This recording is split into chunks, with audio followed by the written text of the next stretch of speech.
Donald Trump's embrace of Pakistan's army chief, Asim Munir, is a betrayal of his own rhetoric on terrorism and peace.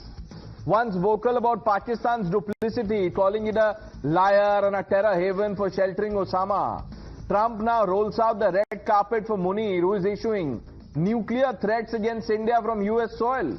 This is a dangerous hypocrisy, viewers, that undermines America's credibility and emboldens a rogue regime in Pakistan, revealing a Trump administration driven by self-serving optics rather than principles of any kind. Hillary Clinton once warned that Pakistan's harboring of terrorists was like raising snakes in your backyard, a sentiment Trump echoed during his first term when he accused Pakistan of deceit in its dealings with US. All of that is a matter of past now. Trump has forgotten all of this. Let's quickly open this up. Abhijit Iyer Mitra, Major General G.D. Bakshi, Sushil Pandit, Karan stays on. General Bakshi, why is Trump allowing all of this? The red carpet treatment for Munir then unleashes him, perhaps the patronage emboldens him to say things like this. Most certainly. It is all America's abetment and aid that is encouraging Mullah Asim Munir to rant and rave like this. Firstly, he is supposed to be a responsible functionary. He is actually the real state in Pakistan. Shahbaz Sharif, the Prime Minister and President are just figureheads. Donald Trump hasn't called the Prime Minister, he hasn't called the President. He called this man for lunch to read out the Roy Act to him, to read out the orders that you must help us in the war against Iran. And you see, most Pakistani officers, they are so historically used to licking the boots of the British that they need some white man to fawn upon. And when Donald Trump has given him that, blessings, this man is on cloud nine. He has lost his moorings. He's lost his common sense. From a third country, he is issuing threats of a nuclear war to India, and he says he'll obliterate half the world. I hope America is not included in that half the world, number one. Number two, this man must understand that his nuclear arsenal is just 170 odd warheads, right? Most of which are sub-kiloton. Tactical nukes, the 1.5 paua, 2 paua walas that his ministers were threatening us with, right? So let him not worry so much about half the world.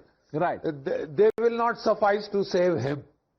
Number three, one fact I want to emphasize. Yes, sir. Let the world understand that this is the third nuclear age.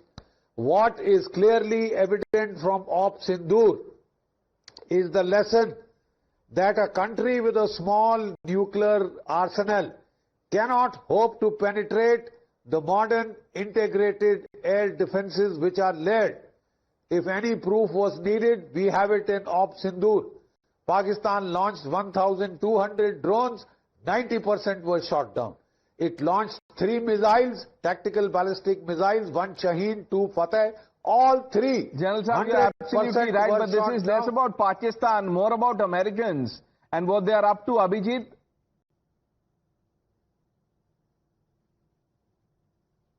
Know who Sergeant Leandro Jasso was, Pranesh?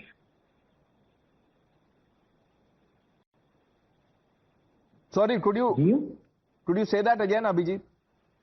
Do you know who Sergeant Leandro Jasso was?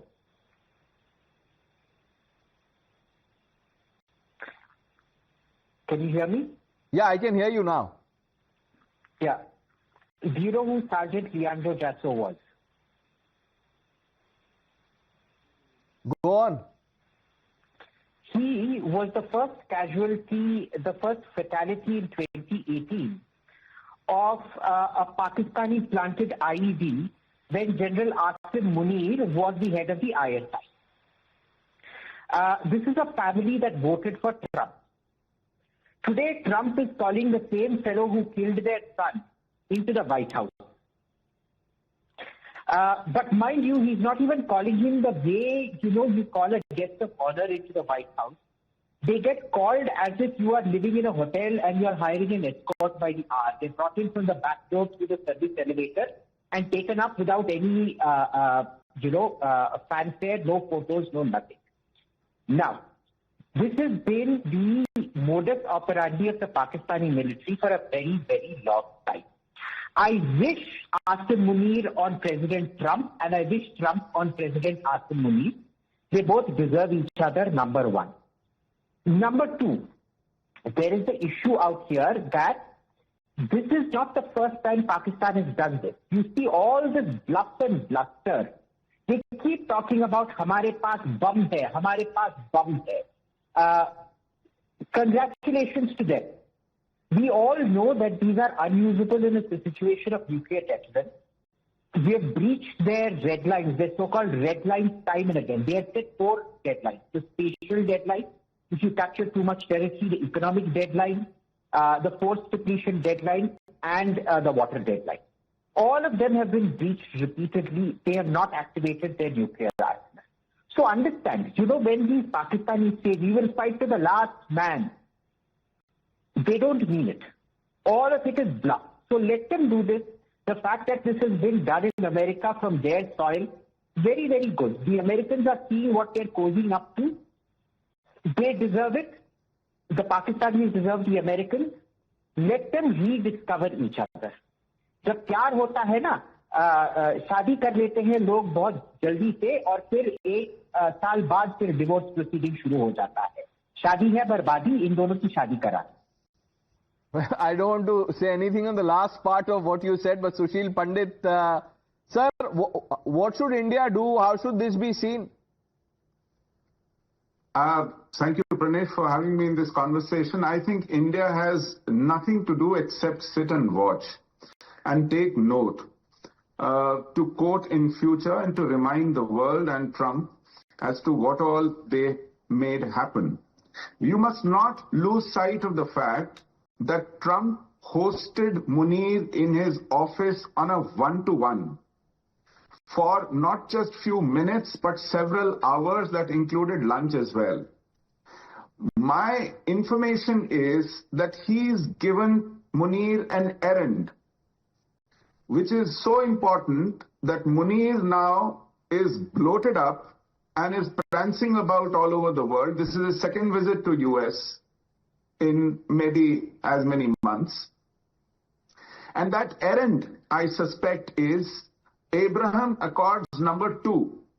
He has to line up some more Arab states so that Trump can pull out another rabbit out of the hat. And Asim Munir has been tasked to do this. And therefore, Asim Munir feels that he has the license to say or do anything because he has been given such an important errand.